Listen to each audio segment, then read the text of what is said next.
इतनी lenient policy चल रही है पीएमएलएन की, तो फिर पीटीआई से क्या तवक्कुआत की जा सकती हैं कि ठीक हो जाएँगे इनके माइंडसेट्स? वो कहते हैं ना कम ज़र्फ़ के हाथ में जब खिलौना देते हैं तो फिर यही करता है, उनके हाथ में भी खिलौना आया था। लेकिन हम लोगों ने तो अपना रोल प्ले करना है क्योंकि नून लीग का हमेशा ये माइंडसेट रहा है कि उन्होंने सियासत को सियासत नहीं खिदमत बन के किया है। अगर आप अपनी मर्ज़ी की पार्टी चुनते पाकिस्तान में, खुद से, नून लीग ना होती आपकी फैमिली की पार्टी, तो कौन-सी पार्टी? मैं पॉलिटिक्स में होता ही नहीं, मैं अपने ठीक है, दूसरे करियर को परस्यू कर रहा होता। ठीक है और वो क्योंकि क्या शहरयार की ज़ात जो है ना, हाँ। वो सियासत में राना सनाउल्लाह खान साहब और उनकी वालदा की वजह से है। एक सियासतदान की पाकिस्तान में ज़िंदगी कितनी मुश्किल है। मुश्किल तो है लेकिन शुक्र अल्हम्दुलिल्लाह वालिदैन जो है अगर बच्चों के लिए बुरा नहीं सोच सकते, तो मेरे माँ-बाप ने भी नहीं सोचा। आपको पता है अवाम जब नाराज़ हो जाती है तो तब हालात कुछ और होते हैं। तो ऐसी कोई सिचुएशन से भी डील करना सिखाया आपको राणा साहब ने? राणा साहब ने हमेशा जो है अवामी सियासत की है और गली मोहल्ले की सियासत की है और अवाम में रह के सियासत की है। उन्हें हमेशा अवाम की पल्स का पता है।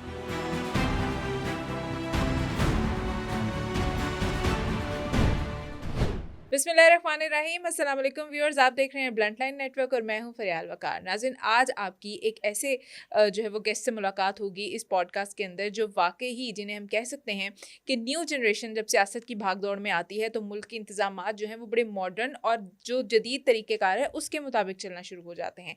एक पार्टी आई थी जिसने यूथ का बड़ा नारा लगाया था कि हम नए लोगों को लेके आएंगे, तब्दीली आएगी और हुकूमत के अंदर आपको नए नए लोग नजर आएंगे, आपको यूथ नजर आएगी, आपको यंग ब्लड नजर आएगा। वो दावे दावे जो हैं वो दावे ही रह गए और फिर वही लोग थे जो हमेशा से चलते आए, कोई नए लोग नज़र नहीं आए सिवाय इक्का-दुक्का के। लेकिन अब की जो हुकूमत है, वो जो है वो नए लोगों को आगे लेके आई है, नए लोगों के हाथों में इंतज़ामात दिए हैं और उससे जो है वो बड़ी चीज़ें डेवलप भी हो रही हैं।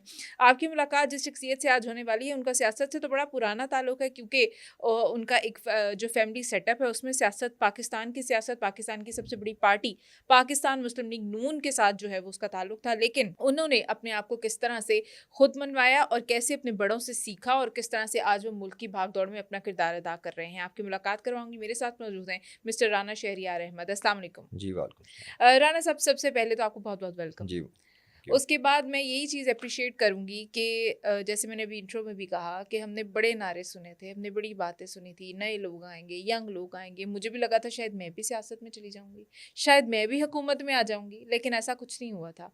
वही पुराने लोग इकट्ठे हुए थे और उन्होंने ही पार्टी बनाई थी। लेकिन पाकिस्तान मुस्लिम लीग नून ने वाक़ई जिस तरह आपको हम देख रहे हैं, एक नया विज़न लेके, एक जिस तरह दुनिया आगे चल रही है, तो हमें ज़ाहिर है कि नए स्कूल ऑफ थॉट्स की भी ज़रूरत थी। तो जिस तरह आप अब जो है वो पाकिस्तान के यूथ विंग को भी देख रहे हैं, आप उसके सदर भी हैं। मुझे बताइएगा कि जब नए लोग जो अब जिस तरह आप हैं, पाकिस्तान के मसाइल तो बहुत पुराने हैं, लेकिन आपके तरीक़ाकार नया है। आपका हल्का इतना ज़्यादा माशाल्लाह सक्सेसफुल कैसे है? आप उसको कैसे लेके चल रहे हैं? जी, बिस्मिल्लाहिर्रहमानिर्रहीम। थैंक यू फ़याल, आपने मुझे यहाँ पे बुलाया। आप जानती हैं कि पाकिस्तान मुस्लिम लीग नून की एक बैकग्राउंड है जी। और लीडरशिप का एक विज़न है। उस विज़न को इम्प्लीमेंट करने के लिए उन्होंने जो टीम डिफ़ाइन की है, उसका भी कोई सानी नहीं है। इस टाइम पंजाब की जो पंजाब की जो सीएम है, मरियम नवाज़ शरीफ साहिबा, शुक्र अल्हम्दुलिल्लाह वो ख़ुद यूथ को रिप्रेज़ेंट कर चुकी हैं और चीज़ों को समझती हैं और वो ख़ुद यूथ की आवाज़ हैं। बिल्कुल। उन्होंने पंजाब की भाग-दौड़ तकरीबन पिछले सवा 2 साल पहले सँभाली जी। और जो पंजाब जिस दहाने पे था, उसे आगे लेके जा रही हैं, जिस तरह उन्होंने अपनी टीम डिफ़ाइन की है। हुँ, शुक्र अल्हम्दुलिल्लाह पंजाब एक पूरे अपने आबो-ताब के साथ चल रहा है। बिल्कुल। इसी तरह आपने बात की मेरी जहाँ तक, मेरा ताल्लुक उस सियासी घराने से है कि जिन्होंने हमेशा जो है वफ़ा के लिए अपना तन, मन, धन सब कुछ और लगा दिया है। पाकिस्तान के तरक्की के अंदर उनका बड़ा किरदार है। शुक्र अल्हम्दुलिल्लाह जी। मेरा ताल्लुक राना सनाउल्लाह ख़ान साहब की फ़ैमिली के साथ मेरे वालिद मोहतरम हैं और शुक्र अल्हम्दुलिल्लाह उन्होंने एक गली से उठ के और उन इक़्तिदार के ऐवानों में जाके अपने आप को अपनी मेहनत के साथ मनवाया। और मैं हमेशा कोशिश करता हूँ कि मैं उनको मेरे वो रोल मॉडल भी हैं, मैं उनके फुटस्टेप को फ़ॉलो करूँ और मैं कोशिश भी करता हूँ किसी हद तक मैं कामयाब भी हूँ। उनकी जो पॉलिटिकल एफ़र्ट्स हैं, जो उन्होंने कुर्बानियाँ दी हैं, वो किसी से ढकी-छुपी नहीं अच्छा, है। आप बचपन से ज़ाहिर है उन्हें देख रहे थे, लेकिन आप बैंकिंग में थे, जी। तो फिर आपको जब बताया गया या आपको राणा साहब ने जब कहा होगा कि आपने अब इस तरफ आना है, तो एक शिफ्ट था बहुत बड़ा। तो कैसे आपने अपने माइंड को चेंज किया फ़ौरन बैंकिंग से सियासत की तरफ? जी, बाय वर्च्यू ऑफ गॉड शुक्र अल्हम्दुलिल्लाह, बचपन से जब आँख खोली तो सियासत को अपने घर के अंदर देख रहे हैं। हुँ, तो वो चीज़ें कॉन्शियसली और अनकॉन्शियसली आप जो है ना गेन कर रहे होते हैं बाय बातें ऐसी प्रोफेशन। हो रही होती नो हैं, डाउट डिस्कशंस ऐसी हो आपका रही होती हैं। एटमॉस्फेयर ऐसा होता है, आपने सारी चीज़ें देखी होती हैं। शुक्र अल्हम्दुलिल्लाह, मैं जब अपनी स्टडी कंप्लीट की बैक 2006 के अंदर, तो मैंने एक फाइनेंशियल इंस्टीट्यूट के साथ मैं जो है मुंसलिक हो गया। तो इसी असना में जब बाबा ने और अम्मा ने ये डिसाइड किया कि अब मैं उनको प्रॉपर प्रैक्टिकली जो वो असिस्ट करूँगा और कॉन्स्टिट्यूएंसी की सियासत को मैं लुक आफ्टर करूँगा उनके बिहाफ पे, तो 2010 के अंदर मैंने प्रॉपर बाबा के कहने पे उन्हें असिस्ट करना शुरू किया और ऑलमोस्ट आज 26 है, 17 ईयर्स हो गए हैं। मई में मुझे अच्छी तरह याद है 16 मई 2010 को उन्होंने मुझे पॉलिटिकल ऑफिस में बिठाया। तो शुक्र अल्हम्दुलिल्लाह ये जो एक सफ़र है, ये अंडर द गाइडलाइन जो है राना सनाउल्लाह खान साहब और मेरी वालदा मोहतरमा के इतना शानदार गुजरा है कि चीज़ें जो हैं मेरे लिए उनकी वजह से वो आसान होती गई और अल्लाह ताला करम करता गया। कितनी आसान होती रही? मतलब आम अगर कोई शख्स सुनता होगा, कोई अगर जी राणा सनाउल्लाह साहब के बेटे थे, सारा कुछ शायद जो है वो जिसे कहते हैं कि वो बड़े सुकून से मिल गया और जो है वो पकी पकाई बिरयानी थी और वो खाली होगी। तो बताइएगा कि स्ट्रगल कितनी होती है इसके जी, पीछे? ये कहना कि आपने चीज़ें आसानी से मिल जाती हैं, आसानी से तो आसानियाँ रब की ज़ात करता है और उसी ने ही वसीला बनाना होता है। राना सनाउल्लाह खान साहब की एक तवील जद्दोजहद है। उन्होंने जो ट्रैक डिफ़ाइन किया, जो ट्रैक बनाया, हुँ, नो डाउट उसका जितना एडवांटेज मुझे मिला है, किसी को नहीं मिला। हुँ, हाँ, उन्होंने जैसे खुद स्टार्ट किया था गली मोहल्ले की सियासत से, मुझे भी वहीं जाके बिठाया हुँ, और मुझे भी कहा कि ये चीज़ें हैं, इसमें तुम कामयाबी हासिल करो, इस ट्रैक पे चलो। गाइडलाइन नो डाउट मैं तो हमेशा अपने फ्रेंड सर्कल में, दोस्तों में कहता होता हूँ कि 2 ऐसे अशख़ास हैं कि जिनके बगैर शहरियत कुछ नहीं है इस दुनिया में। हुँ। एक मेरी वालदे मोहतरमा, जो मुझे अगर ये ना बैक करतीं, तो मैं शायद बाहर ही ना निकल सकता, मैं उसी कुएँ के अंदर रहता कि किसी जिसके अंदर का फिर रहा भी था। उसके पेरेंट्स के बगैर नो कुछ डाउट, नहीं है नो इस डाउट। लाइफ के अंदर। लेकिन जो वालदा का किरदार होता है ना, बिल्कुल।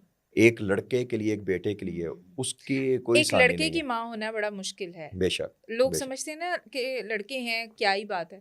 लेकिन लोग ये नहीं समझते कि सोसाइटी के साथ उसे चलाने की ज़िम्मेदारी माँ के बिल ऊपर कितनी है कि अपने लड़के को काबिल भी बनाना है, उसको बुरी सोहबत से भी बचाना है, उसको फिर एक अच्छा फ्यूचर भी देना है बिल्कुल, क्योंकि उसने आगे जाके एक पूरी फैमिली रन करनी रन होती है। करनी है। तो ज़्यादातर आप इंस्ट्रक्शंस अपनी मदर की फ़ॉलो करते थे या राणा साहब की? देखिए, उन दोनों की सोच एक है, हुँ, इंस्ट्रक्शंस भी उनकी एक ही होती थी। हुँ, मैं आप ये कह सकते हैं कि मैं सबसे ज़्यादा क्लोज़ अपनी फैमिली में भी, अपनी बेगम साहिबा से भी ज़्यादा मैं अपनी माँ के साथ हूँ। हुँ। और ज़ाहिर बात है कि अगर उनको कोई काँटा लगता है, तो मुझे तो तकलीफ़ बेगम होती ही है। साहिबा का उनके साथ कैसा था? बेगम साहिबा का ताल्लुक उनके साथ ऐसा है कि आप सोच भी नहीं सकती। हाँ, तो इस वजह से देखें ना, ताली दोनों हाथों से बजती है। हाँ।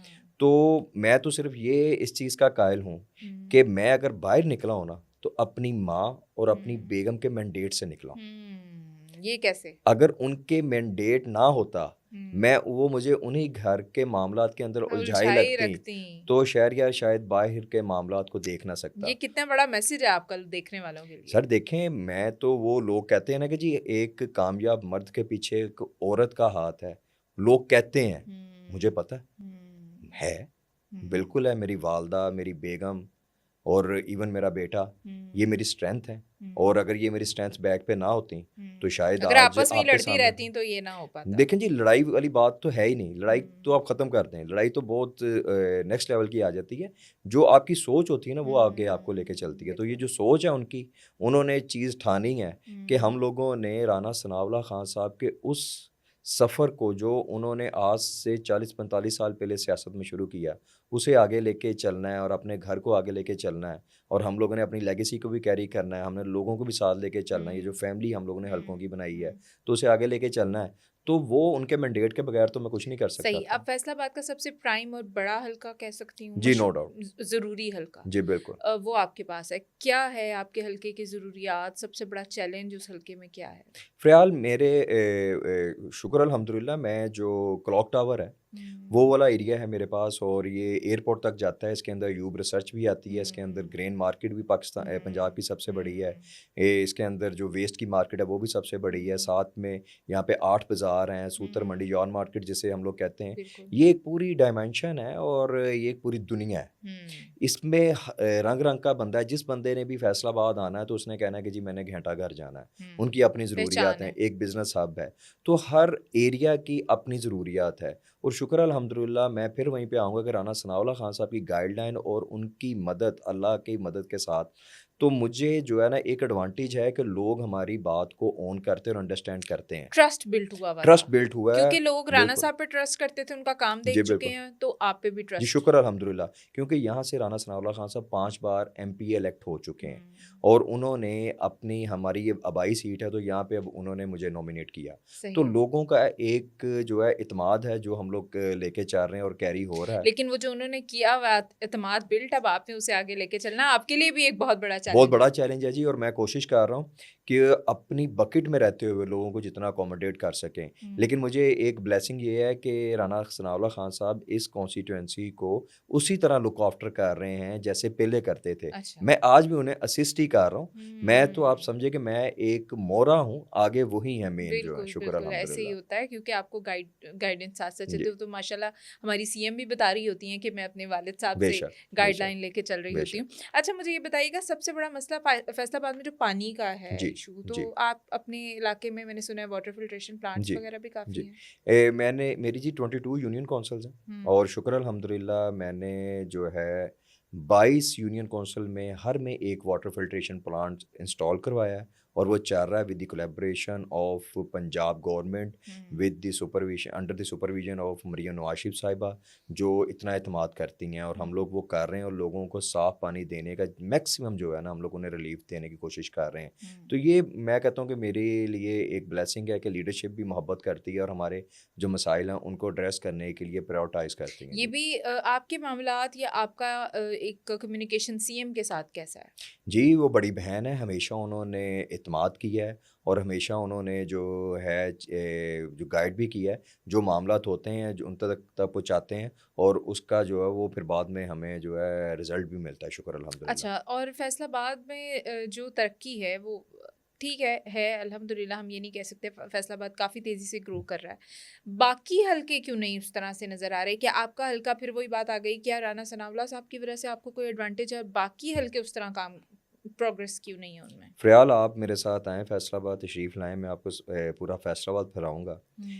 कभी भी ये फैसलाबाद के इलाका जात में नहीं हुई कि जी किसी में फंड ज़्यादा मिल रहा है, किसी में कम मिल रहा है। हुँ। अभी वासा के प्रोजेक्ट चल रहे हैं, हुँ। और इंशाल्लाह मेट्रो भी आ रही है। तो ये जो मामलात हैं ये दूसरे हल्का जात की ब्रांचेज़ को जो वहाँ से भी ब्रांचेज़ आ रही है और उनको ज़्यादा फंड दिया जा रहा है। हुँ। हुँ। हमारा मकसद ये होता है कि हम लोग पूरे फैसलाबाद के अंदर डिस्ट्रीब्यूशन करें। नो हुँ। डाउट राना सनाउल्लाह खान साहब फैसलाबाद के बड़े हैं, फैसलाबाद पूरा को ही उन पे ओन ट्रस्ट करता है, ओन सिर्फ़ एक ओन हलका करते हैं। नहीं, पूरा। वो अपने हलके से ज़्यादा जो वहाँ के और पार्लियामेंटेरियन हैं, उनकी प्रॉब्लम्स को भी एड्रेस करते हैं। हुँ। सीएम साहिबा के साथ मिलके उनको भी उसी तरह फंड देते हैं जैसे मुझे फंड दिलवा रहे हैं। जी। अच्छा, और ये जो फंड्स हैं, ये टाइम पे आ जाते हैं जी, या कोई? ये गवर्नमेंट पॉलिसी होती है। अब बदकिस्मती से ये जो हमारी वॉर चल रही है, इसके अंदर कट लगा है, लेकिन कोशिश कर रहे हैं जो मेजर प्रॉब्लम्स हैं, उसके लिए हम लोग फंड लें और आप उन्हें सॉर्ट देखेंगे, आउट ये कर रहे हैं। हमारी वॉर थी नहीं है, पर हमारी वॉर बन गई है। इसको हम हमारी वॉर कहने लग गए हैं। बिल्कुल। पाकिस्तान इसके अंदर बहुत ज़्यादा इफ़ेक्ट हुआ है। कोई हालात हैं कि लोगों को आगे कोई रिलीफ़ मिल जाए? ये जितना फ्यूल महँगा है, कोई आपके पास अंदर की खबर होगी, पाकिस्तान के लोगों को बताएँ? बेसिकली फ़िलहाल इश्यू ये है कि पाकिस्तान जो अपना रोल प्ले कर रहा है ना, हुँ। ये दुनिया में कोई भी कंट्री नहीं कर रहा। बिल्कुल, बेशक। इसकी जो बुनियाद रखी गई थी, वैसे तो पाकिस्तान की बुनियाद आपको पता है 1947 में रखी गई थी, लेकिन मॉडर्न पाकिस्तान और लेटेस्ट पाकिस्तान की बुनियाद आज से 1 साल पहले रखी नया गई है। पाकिस्तान? नया पाकिस्तान, मैं नया पाकिस्तान कहूँगा जिसकी बुनियाद नया 1 साल पाकिस्तान पहले। तो कोई और देखें जी, हम लोग सोशल कहता मीडिया पे था। दावे नहीं करते, हम हाँ। लोग मटेरियलाइज़ चीज़ें करते हैं। मैं इसलिए नया पाकिस्तान या मॉडर्न पाकिस्तान कहूँगा कि आपके सामने कि आज से 1 साल पहले हुँ। जिस तरह दुश्मन ने हमारी सरहदों को उसके ऊपर हमला किया और हुँ। पाकिस्तान की गैरत को ललकारा, तो हुँ। हमारी जो लीडरशिप, सियासी और अस्करी लीडरशिप जिसके अंदर हमारे वज़ीर-ए-आज़म, मियां मोहम्मद शहबाज शरीफ साहब और हमारे chief of army defence field marshal Asim Munir Munir. साहब ने जो अपना रोल प्ले किया और हुँ, पाकिस्तान को वक़ार को जो है एक बार पूरी दुनिया के अंदर मनवाया। ये हुँ, आज उसी का ही नतीजा है कि जो मशरक़ वस्ता की वॉर चल रही है, उस वार का मीडिएटर पाकिस्तान है और हुँ। अस्करी क़यादत और सियासी क़यादत अपना किरदार अदा करते हुए पूरी दुनिया को इस बहरान से निकालने की कोशिश कर आप रही है। समझते हैं कि हुकूमत अवाम को मैक्सिमम फैसिलिटेट करने की कोशिश कर रही है? जी, आपके सामने है कि 28 फ़रवरी को जब ये वॉर स्टार्ट हुई है, उससे पहले पाकिस्तान के इकोनॉमिकली हालात किसी और डगर पे जा रहे थे और हम लोग टेक ऑफ करने के लिए तैयार थे। हम लोग हुँ, एयरपोर्ट के ऊपर खड़े थे हुँ, और टेक ऑफ करने लगे थे। हुँ। लेकिन बदकिस्मती से ये वॉर आई, पाकिस्तान नेबरिंग कंट्री है और हम लोग डेवलपिंग कंट्री हैं, नॉट अ डेवलप्ड कंट्री हैं। अच्छा, 1 सेकंड, लोग कहते हैं कि जब हमारी अपनी इंडिया से जंग हुई, तब हम इतने इफ़ेक्ट नहीं हुए, जितने हम इस जंग से इफ़ेक्ट हो रहे हैं, इसकी क्या वजह है? उसकी वजह ये है ना कि आपका जो 80% ऑयल है, वो आबनाए हॉर्मज़ में से आता है और हुँ, आबनाए हॉर्मज़ इस टाइम ब्लॉकेज के ऊपर है। कुछ हुँ, ईरान की तरफ से ब्लॉकेज हुँ, है, कुछ जो है यूएसए की तरफ से ब्लॉकेज हुँ, है। जब आपका फ्यूल आ नहीं रहा हुँ, और आपका फ्यूल ना मिलने की वजह से यहाँ पे प्राइस हाइक जो है डेली बेसिस के ऊपर जो ऊपर-नीचे फ्लक्चुएट हो रही है, जिसकी वजह से आप ये हिट कर रहे हैं। और ये इसका यही नतीजा है ना जी कि मशरिक़ वस्ता की वॉर ख़त्म होगी, हुँ। आलमी बहरान से निकलेंगे, आबने हरमज़ खुलेगा, एलएनजी भी आएगी और फ्यूल भी आएगा और पाकिस्तान के अंदर फ्यूल प्राइसेस डाउन होंगी। अच्छे की उम्मीद कर सकते हैं। बिल्कुल कर सकते हैं और इंशाल्लाह ये थोड़ा-सा सख्त वक़्त है, ये निकल जाएगा और इंशाल्लाह अगला जो वक़्त है वो पाकिस्तान का वक़्त होगा। आपको लगता है कि नून लीग के ऊपर ये एक बहुत बड़ा चैलेंज बन के आई है जंग कि उनकी हुकूमत के दौरान ये जंग लग गई? जैसे माज़ी में कोरोना आया, मैं तो समझती हूँ कि कोरोना के बाद पाकिस्तान में लाइफ़ कभी नॉर्मल शायद हुई ही नहीं। कभी हम लॉकडाउन्स में फँसे हुए हैं, कभी हम कोरोना में फँसे हुए हैं, कभी हमारी अपनी जंग है, कभी किसी की जंग है। नून लीग के लिए एक पार्टी, एक सियासी हुकूमत की पार्टी के लिए कितना मुश्किल है ये हालात को निपटना? फ़िलहाल आपके सामने है कि कोरोना के डायमेंशंस और थे। हुँ, ये जो जंग है ना जी, इस जंग ने पाकिस्तान को इसलिए अफ़ेक्ट किया है कि इसके डायमेंशंस किसी और लेवल पे चले जाते हैं। हुँ, हम लोगों ने पहले 3 वीक जब जंग स्टार्ट हुई है, हुँ। पाकिस्तान के अंदर पेट्रोल प्राइस हाइक नहीं आने दी। रोक के रखा। जो हमारे नेबरिंग कंट्रीज़ थे, वहाँ पे जो फ़सादात हुए, वो भी मीडिया के ऊपर पड़े हुए हुँ, हैं। अच्छा, अल्टीमेटली 129 पाक अरब जो है, रुपए जो हैं, वो हम लोगों ने लोगों को सब्सिडाइज़ किया। हुँ। लेकिन 2017 में आपको याद होगा पाकिस्तान की उस वक़्त की गवर्नमेंट ने आईएमएफ को खैरबाद कह दिया था। बिल्कुल। फिर 20 और 21 के अंदर बदकिस्मती से हमारे ऊपर फिर आईएमएफ मुसल्लत हो गई। आईएमएफ की जो कंडीशनैलिटीज़ हैं, उनको देखते हुए आईएमएफ के वफ़द ने हमें फ़ोर्सफुली जो है प्राइस हाइक की तरफ लेके गए, जिसका नतीजा ये है कि हम लोग अब डेली बेसिस के ऊपर पेट्रोल प्राइसेस को देख रहे हैं। जब वो अप जाती हैं, तो हम लोग हाइक लेके आते हैं, जब वो डाउन आती हैं, तो हम लोग रिलीफ़ की तरफ जाते हैं। अगर आईएमएफ हमारे ऊपर ना मुसल्लत होता, तो शायद हमारे मुल्क के अंदर ये हालात ना हमारे होते। वज़ीर-ए-आज़म ये विज़न लेकर आए थे, वज़ीर-ए-आज़म शहबाज़ शरीफ, कि हम आईएमएफ से जान छुड़वाएँगे। जी, बिल्कुल हमारी गवर्नमेंट का ये कोशिश भी है कि ये पाकिस्तान का आखिरी जो है प्रोग्राम हो और हुँ। हम लोग इस प्रोग्राम से निकलें और पाकिस्तान को अपने ट्रैक के ऊपर लेके आएँ। ठीक है, इंशाल्लाह ये हम उम्मीद कर सकते हैं। मुझे बताइएगा जो सेफ सिटी प्रोजेक्ट्स वग़ैरह दीगर फैसलाबाद में चल रहे हैं, वो मुकम्मल तौर पे फ़ाल हैं? जी, बिल्कुल सेफ सिटी फैसलाबाद के अंदर पिछले 6 माह पहले स्टार्ट हुआ है हुँ, और पहले तो 3 से 4 माह ट्रायल बेसिस पे लगा रहा है और अब वो अपने तो जो है वो फ़ाल हो चुका है। लेकिन अभी उसके अंदर बेटरमेंट की ज़रूरत है, अपग्रेडेशन की ज़रूरत है। चालान नहीं करते ना अभी? नहीं, चलान शुरू हो गए हैं, हुँ। लेकिन हमारी जो अवाम है वो उसको अब्ज़ॉर्ब नहीं कर मैं रही। यही पूछना चाहती थी कि आवाम को अभी थोड़ा-सा रिलीफ़ देने के लिए या थोड़ा-सा कहते हैं ना कि ज़रा लीनिएंट रखने के लिए अभी चालान नहीं किए जा रहे। क्या आप अपनी आवाम को बचाना चाह रहे हैं? अवाम को बचाना हमारी ज़ाहिर बात है, फर्स्ट प्रायोरिटी है, लेकिन हुँ, उनको सेंसिटाइज़ करना और उनको एक यूनिफ़ॉर्मिटी में लेके आना भी हमारी जो है वो ज़िम्मेदारी ड्यूटी है। ड्यूटी आप हुँ। समझे है। तो इसलिए हम लोग एक सॉफ्ट ओपनिंग की है, वो चल रहा है और इंशाल्लाह ये अगले कुछ माह के अंदर जो है लोगों को सेंसिटाइज़ करके इससे हम लोग आगे लेके थोड़ी-सी चलेंगे। एक्सरसाइज़ की थी आपके मुतालिक तो पता ही चला कि आप इंतकामी सियासत को पसंद नहीं करते। जी, बिल्कुल मैं नहीं करता, क्योंकि आप उसका एक बहुत बड़ा विक्टिम रहे हैं। नो आप डाउट। समझते हैं कि जब ऑपोज़िशन थी जो आप लोग थे ऑपोज़िशन में और जब उस वक़्त की हुकूमत थी, पाकिस्तान तहरीक-ए-इंसाफ ने जो किया आपकी फ़ैमिली के साथ अगर उसकी बात कर ली जाए तो उसके बाद से शायद आपका ये और पक्का हो गया होगा इरादा कि इस तरह नहीं होना चाहिए इंतकामी सियासत नहीं होनी चाहिए।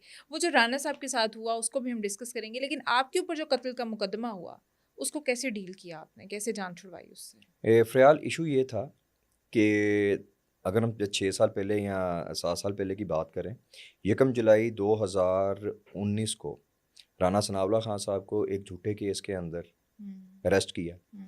अरेस्ट करने के बाद उनके ऊपर जो है, पहले तो पता नहीं लग रहा था कौन-सी अथॉरिटी ने अरेस्ट किया है। अच्छा, बताए बगैर? बताए बगैर राणा हमें साहब को बताए बगैर उन्हें गायब किया उन्हें गया? उन्हें भी नहीं पता था और हमारे नोटिस में यही था कि शायद मुझे जो पहले इतलात आ रही थी कि नैब जो है वो वर्किंग कर रही ट्रैवल है। के दौरान हुआ जी, था जी। ना? तो वो अकेले थे उस टाइम? मैं उसकी थोड़ी-सी बैकग्राउंड आपको जी, जी, बताता हूँ। जी। पहले हमें इत्तलात ये आ रही थी कि शायद नैब हमें अरेस्ट करे, बाबा को अरेस्ट करे, फिर हुँ, उसके बाद ये था कि शायद एंटी करप्शन करे। हुँ। जब अरेस्ट किया गया तो एएनएफ का नाम आया टीवी के ऊपर। अच्छा। वो फैसलाबाद से निकले थे, मैंने उन्हें सी ऑफ किया, सवा 1 बजे के करीब मंडे का दिन था, लाहौर मॉडल टाउन में उनकी मीटिंग थी। हुँ, 3 बज के 17 या 18 या 19 मिनट थे, जब उन्हें टोल प्लाज़ा के ऊपर, बाबू साबू टोल प्लाज़ा के ऊपर इंटरसेप्ट किया गया। हुँ, इंटरसेप्ट करने के बाद वो अपनी गाड़ी के अंदर थे, हुँ, साथ उनके जो पर्सनल गार्ड होते हैं 4-5 जो पिछली गाड़ी के अंदर थे, उन्हें इंटरसेप्ट करके अरेस्ट कर लिया गया और बताए बगैर जो है उनकी गाड़ी को लेके लाहौर के अंदर वहाँ पे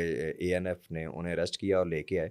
तो जब वो टीवी के ऊपर चला के एएनएफ ने अरेस्ट किया तो मेरे लिए एक बड़ी अचंभे की और सरप्राइज़िंग बात थी कि इन्होंने क्यों अरेस्ट किया? हुँ, वो केस हुकूमत वक़्त ने हैप-हैज़र्डली और अपनी बेवकूफ़ी के साथ उन्होंने ये किया और हमारी फ़ोर्सेस थी, उनके अंदर भी रेज़िस्टेंस थी कि पॉलिटिकली जो झूठे केस होते हैं, वो इस तरह नहीं करने चाहिए। लेकिन जो हुकूमत वक़्त थी, उस टाइम के प्राइम मिनिस्टर थे, उनको बस ये था कि राना सनाउल्लाह खान साहब को अरेस्ट करें। और उस वक़्त की जो अवामी राय है वो भी आपको बता दूँ, अवाम भी समझ गई थी। जी, अवाम अवाम ने कहा कि राणा सनाउल्लाह के ऊपर ये कोई बनाने वाला केस था। मतलब ये क्या आप नैब डाल केस लेते, लगाया है? आप एंटी करप्शन डाल लेते, शायद लोग एक्सेप्ट कर मान जाते। जाते। ये एएनएफ का केस किसी ने भी एक्सेप्ट नहीं किया। मैं आपको कह रहा हूँ कि विदिन दी उनके डिपार्टमेंट किसी ने एक्सेप्ट नहीं किया कि आप ज़्यादती कर रहे हैं। हुँ, बाद में फिर? हमारे तक चीज़ें आईं। झूठा केस था, अरेस्ट कर लिया, 6-7 माह बाद ऑनरेबल कोर्ट्स ने हमारी जो बेल ली। हम लोगों ने को उसको फेस किया। लेकिन जहाँ तक मेरे अरेस्ट की बात है, मेरे अरेस्ट की इसलिए बात है कि मेरी वालदा साहिबा ख़तून ख़ाना है। हुँ, उन्होंने बड़ा जो है जुर्रतमंदाना तरीके के साथ मीडिया को फेस करते हुए उन्होंने अपने केस को लड़ा और हुँ, केस को लड़ने जब वो केस लड़ रही थी तो उनकी आवाज़ को हुकूमत वक़्त उस वक़्त की जो रोकना चाहती थी, तो उन्होंने कहा कि एक माँ-बाप के लिए उस अपनी ज़ात कुछ नहीं होती, औलाद से आगे। तो आपको इस वजह कत्ल से के मुझे अरेस्ट मुकदमे किया में ना। इन्होंने फँसाया कैसे था? मुझे इस तरह फँसाया था कि एक मेरी कॉन्स्टिट्यूएंसी के अंदर 2016 के अंदर एक 2 भाइयों का मर्डर हुआ था, हमारे ही वर्कर थे वो हुँ, और वो ब्लाइंड मर्डर था। उनकी इन्वेस्टिगेशन के लिए हम लोगों ने बड़ी कोशिश की, हर एजेंसी से इन्वेस्टिगेशन करवाई, तो वो ब्लाइंड था। हुँ, उसके साथ उस वक़्त की हुकूमत ने जब देखा कि कोई चीज़ नहीं आ रही, राना सनाउल्लाह खान साहब नहीं झुक रहे, हुँ, उनकी बेगम साहिबा फ्रंट पे आई हुई हैं, तो हुँ, उन्होंने कहा कि ठीक है, इनकी औलाद से शुरू करते हैं। तो मुझे उसके अंदर जो है ज़िमनी के अंदर उन्होंने किया और अबैटमेंट के अंदर उन्होंने मुझे डाल दिया कि इसने प्लानिंग की थी। वो हुँ, झूठा केस था, ख़त्म हो गया। हुँ, मेरा ख़्याल 27 या 28 दिन under the custody of police रहा, मेरी बेल हो गई, बाद में जेल हुँ। में मैं गया। जो वो कर वो सकते थे, दिन किए थे। कैसे थे under the custody of police? देखें, अगर अपनी ज़ात की बात करूँ तो मुझे तो कोई फ़ील नहीं होता था, लेकिन मसला ये था कि मेरी वालदा साहिबा, बेगम साहिबा और बेटा आपको क्यों नहीं फ़ील होता था? मुझे इसलिए फ़ील नहीं होना था क्योंकि मेरी ज़ात का मामला था। हुँ। लेकिन मुझे जब मैं ये सोचता था कि मेरी वालदा साहिबा पुलिस का रवैया लेव कैसा था? देखिए, पॉलिटिकली लोगों के साथ वो उनका रवैया हार्श नहीं होता हुँ, और इस लेवल के लोगों के साथ तो बिल्कुल नहीं होता। मैं हुँ। अपनी थोड़ी बात कंप्लीट कर लूँ कि जी। जिस टाइम मुझे अरेस्ट किया, उस टाइम मुझे इतना फ़ील नहीं हुआ था। ठीक है, मेरे माइंड एक बना हुआ था कि कि बाबा कोई के बात बाद नहीं। मुझे भी कर लेंगे, लेकिन हुँ, वालदा साहिबा, बेगम साहिबा और बेटा, वो हुँ, सब अकेले थे।